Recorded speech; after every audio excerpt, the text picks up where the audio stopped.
रहे हैं देवभूमि की धड़कन देसी चैनल। हिमाचल प्रदेश में भाजपा सरकार की नीतियों से आज हर परिवार को फायदा मिल रहा है और बेरोजगारों के लिए भी कई योजनाओं के माध्यम से सब रोजगार के द्वार खोले गए हैं। लेकिन कांग्रेस के नेता इस बात को भूल रहे हैं कि वे भाजपा पर छींटाकशी करने से पहले अपने परिवार को संभालें। कुल्लू में पत्रकार वार्ता को संबोधित करते हुए जिला कुल्लू भाजपा के प्रवक्ता आदित्य गौतम ने कहा कि बीते दिनों कांग्रेस की नेत्री अलका लांबा भी कुल्लू जिला के दौरे पर थे। उस दिन भी उन्होंने प्रदेश सरकार के खिलाफ झूठे आंकड़े पेश किए और कांग्रेस के ही नेताओं ने उन्हें गलत आंकड़े उपलब्ध करवाए थे। ऐसे में कांग्रेस नेत्री अलका लांबा को ये निश्चित करना चाहिए था कि आप पार्टी का काम कर रही हैं या फिर कांग्रेस का, क्योंकि वे कभी भी किसी एक दल में नहीं रही है। आदित्य गौतम ने कहा कि भाजपा एक अनुशासित पार्टी है और वे किसी भी नेता के बारे में कोई अभद्र शब्द नहीं बोलती। लेकिन अलका लांबा ने हिमाचल दौरे के दौरान केंद्रीय मंत्री स्मृति ईरानी के खिलाफ अभद्र शब्दों का उपयोग किया, जिसका भाजपा कड़े शब्दों में निंदा करती है। आदित्य गौतम ने कहा कि प्रदेश में बेरोजगारों के लिए भी बीजेपी सरकार के द्वारा कई योजनाएं चलाई जा रही है, जिसमें 25% से लेकर 35% तक रोजगार खोलने के लिए युवाओं को सब्सिडी दी जा रही है। ऐसे में प्रदेश का युवा भी भाजपा की नीतियों पर भरोसा जता रहा है और आने वाले समय में एक बार फिर से हिमाचल प्रदेश में भाजपा की सरकार सत्ता पर काबिज होगी। हिमाचल पर एक और झूठ बोला, आपने 300 यूनिट बिजली फ्री देने की बात की।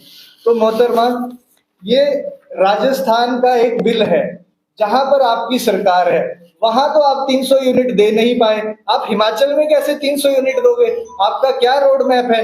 ये बिल राजस्थान की वेबसाइट से निकाला गया है और आप इस बिल को चेक करें।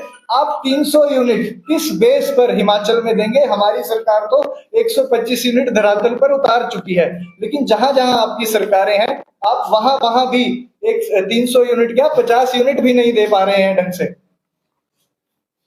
मोहतरमा, फिर आपने ओपीएस की बात की। आज ओपीएस को लेकर कर्मचारियों को गुमराह करने में आप तुले हुए हैं। क्या आप भूल गए कि जब भाजपा की सरकार ने प्रदेश के कॉर्पोरेट कर्मचारियों को पेंशन देने की अधिसूचना जारी की थी, तो आपकी सरकार ने आते ही इस अधिसूचना को वापस ले लिया था।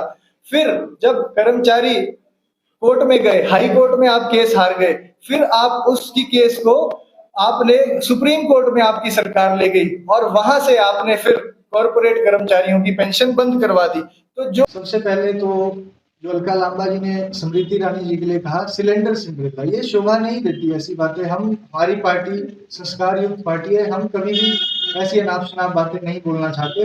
लेकिन आप इनसे पूछें, ये वंडरिंग वुमेन है, एक जगह से दूसरी जगह, वंडर मतलब एक जगह से दूसरी जगह, कभी इस छोर कभी उस छोर। आप आम आदमी पार्टी में है, कांग्रेस में है, या फिर से कांग्रेस में है।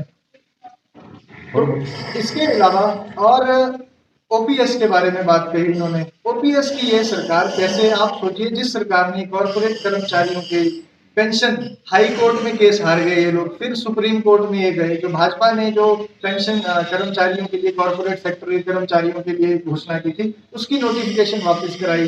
फिर ये हाई कोर्ट में केस हारे, फिर उसके बाद ये केस हारने के बाद ये सुप्रीम कोर्ट चले गए और वहां से इन्होंने पेंशन बंद करवा दी।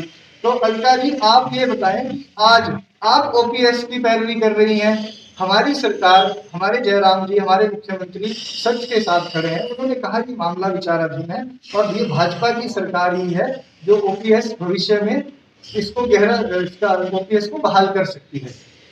तो ये बेरोजगारी कोई 1 वर्ष की या 4 वर्ष की दी हुई नहीं है, ये 70 वर्ष के राज की बेरोजगारी है, जिसे भाजपा ने अनेक योजनाएं, जैसे स्वावलंबन योजना है, जिसमें हजारों नौजवानों को रोजगार का जरिया, आज वो सशक्त बनते हैं, वो आत्मनिर्भर बनते हैं। उसके अलावा ड्रोन नीति, अब बल्क ड्रग्स फार्मा जो घोषणा प्रधानमंत्री जी ने कर दी है, इससे रेवेन्यू जनरेट होगा, हिमाचल एक मेडिकल हब बन जाएगा, हिमाचल प्रदेश में मल्टीनेशनल कंपनीज आएंगी और इससे युवाओं को रोजगार मिलेगा।